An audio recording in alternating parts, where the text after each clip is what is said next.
কিছু বিচাৰকৰ ক্ষেত্ৰত দুই এটা অভিযোগ অহাটো স্বাভাৱিক কথা, কাৰণ এই সাংস্কৃতিক যেনেধৰণে আপোনাৰ ধৰি লওক খেলত এজন বিচাৰকে বিচাৰ কৰি উলিওৱাত অসুবিধা নাথাকে যে 100 মিটাৰ দৌৰ কিমান সময়ত মাৰিব বা কিমান লং জাম্প মাৰিব, কিমান শ্বৰ্টফুট কিমান ডিষ্টেঞ্চত মাৰিব, তাতে অলপ থাকে।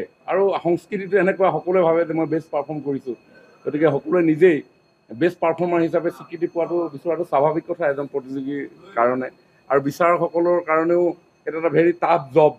আৰু সেইকাৰণে আমি আমাৰ এই ৰাজ্যিক পৰ্যায়ৰ যিসমূহ বিচাৰ, সেই বিচাৰত যথেষ্ট উচ্চ পৰ্যায়ৰ আমাৰ বিচাৰকসকলক আমি মনোনীত কৰিছোঁ। আপোনালোকে দেখিছে যিসকল বিচাৰকৰ পেনেলত বহি আছে তেখেতসকল যথেষ্ট অভিজ্ঞ, তেখেতসকলে সংস্কৃতি পথাৰত আজি দশক জুৰি তেওঁলোকে কাম কাজ কৰি আছে। গতিকে তেওঁলোকৰ বিচাৰত আমাৰ কোনো দ্বিধাগ্ৰস্ততা নাই, অসমৰ ৰাইজেও সেইটো মানি লৈছে। দুই এক প্ৰতিযোগীয়ে এনেধৰণৰ কিছু অভিযোগ হয়তো উত্থাপন কৰিছে, আৰু তেওঁলোকক মই কালি দুই এটা ভিডিঅ' দেখিছোঁ। সেই ভিডিঅ'কেইটাত যথেষ্ট ইনষ্টিগেট কৰি তেওঁলোকৰ পৰা কথা উলিয়াবৰ কাৰণে যত্ন কৰিছে। আৰু পাৰ্চনেলি সেই কেইজনমান বিচাৰকৰ লগত মোৰ কথাও হৈছে, আৰু তেখেতলোকে কৈছে যে তেখেতলোকৰ এই কথা বতৰাবিলাক এৰাই চলিবৰ কাৰণে অকণমান বেলেগ ধৰণে আমি তেওঁলোকক জনাইছোঁ, কিন্তু তেওঁলোকে ৰেকৰ্ডিং কৰি এইবিলাক কথা জনাই দিছে আৰু তাতে গোটেই কথাখিনি স্পষ্টীকৰণ দিছে। মই আপোনালোক সকলোকে সন্ধিয়া 7:30 বজাত শংকৰদেৱ প্ৰেক্ষাগৃহত এই সামৰণি অনুষ্ঠানত অংশগ্ৰহণ কৰিবৰ কাৰণে আমন্ত্ৰণ জনাইছোঁ। মহাসংগ্ৰামত যি ধৰণৰ ব্যৱস্থাৰে হ'ব লাগিছিলে সেই ধৰণে হোৱা নাই বুলি কথা আহিছে।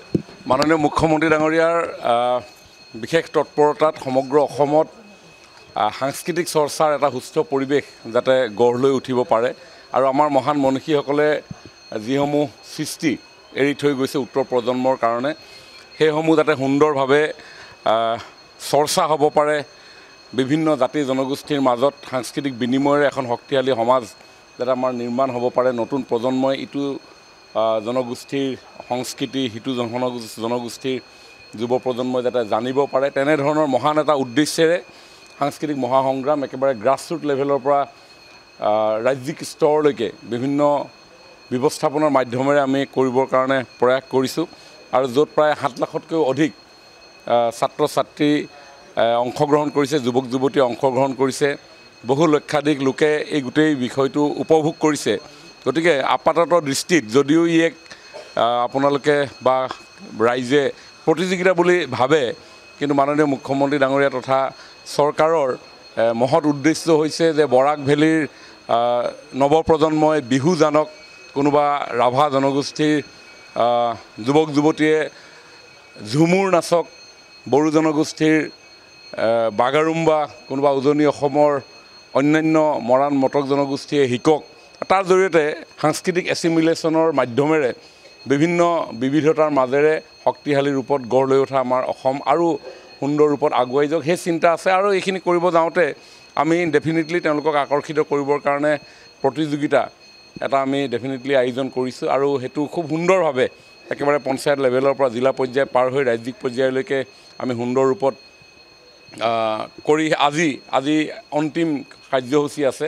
গতিকে মই ভাবোঁ যে এই সাংস্কৃতিক মহাসংগ্ৰামে সমগ্ৰ অসমৰ ৰাইজৰ মাজত, যুৱ প্ৰজন্মৰ মাজত, ছাত্ৰ ছাত্ৰীসকলৰ মাজত এটা সুস্থ সাংস্কৃতিক বাতাবৰণ সৃষ্টি কৰাত যথেষ্ট সহায় হৈছে।